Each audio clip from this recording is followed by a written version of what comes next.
በህይወቴ ማለት ነው በጣም የምጠላውና ማልወደው የሚያናድደኝ ምን አይነት ሰው እንደሆነ ታውቃላችሁ? ይቅርታ የማይጠይቅ ሰው። አሁን ራሱ በጣም ተናድጃለሁ። ይቅርታ የማይጠይቅ ሰው ጌታን በጣም ነው የምጠላው። ለዛውም ጥፋተኛ ሆኖ ጥፋቱን አምኖ ይቅርታ የማይጠይቅ ሰው ኦ ማይ ጋድ አይ ሂት ነፍሴ እጅግ ትጠየፋላቸዋለች። እንደዚህ አይነት ሰዎችን ማለት ነው ባይዘዌ ማለት ነው። የሰው ልጅ ሰው ስለሆነ አይጠላም፣ ባህሪው ነው የሚጠላውና እስቲ ከሰው ባህሪ ምን አይነት ባህሪ ያላቸው ሰዎችን ትጠላላችሁ? ኮመንት ሴክሽን ላይ ያስቀምጡልኝና እኔ ጌታ ነው የምላችሁ። ለዛውም እኮ አጥፍተው ማለት ነው ይሄ ጥፋታቸውን አምኖ ይቅርታ አለመጠየቅን ይሄ እንደ ማቹርድነት እንደ መብሰል እውቀት እንደሆነ በጣም እነሱ ልክ እንደሆኑ በዛ ላይ ደግሞ ክርክራቸው በቃ አለ አይደለ ጥፋቱ እነሱ ሆኖ ሳለ አጥፍተዋል ይቅርታ ላለማለት ላለመበገር ላለመሸነፍ ኦ ማይ ጋድ እንደዚህ አይነት ሰዎችን እኔ ጌታ ነው የምላቸው በዙሪያ እንዲኖሩም አልፈልግም፣ አልፈቅድላቸውም።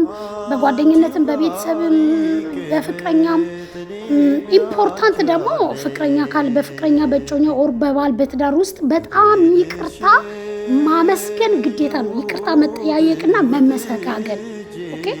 እኔ እግዚአብሔር ይመስገን እውነቴን ነው የምላችሁ ከላይ አይደለም የሚሰጠው ሲፈጥረኝ ማለት ነው። ተፈጥሮዬ በጣም የይቅርታ ሰው ነኝ። እኔ ይቅርታ መጠየቅ በቃ በሆነውም ባልሆነውም ይቅርታ መጠየቅ ይሄ እንዴት ነው ልምዶ ነኝ።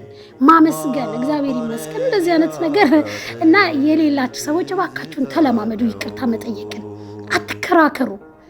ይሄ አለመበገር አለመሸነፍ አይደለም ይቅርታ መጠየቅ። በነገራችን ላይ ታተርፉበታላችሁ እንጂ አትከስሩም፣ ትጠቀማላችሁ እንጂ አትጎዱም።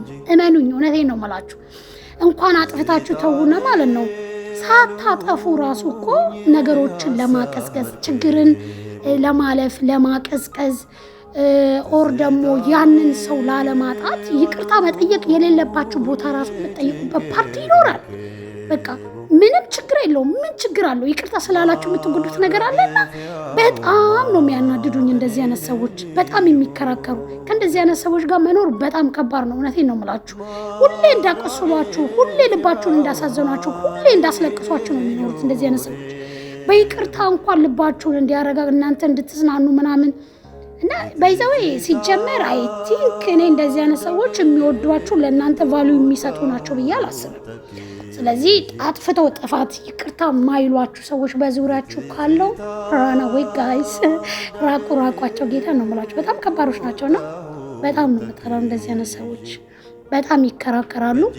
ይቅርታ አለመጠየቅን እንደማችሁት ነው የሚቆጥሩት አይደለም።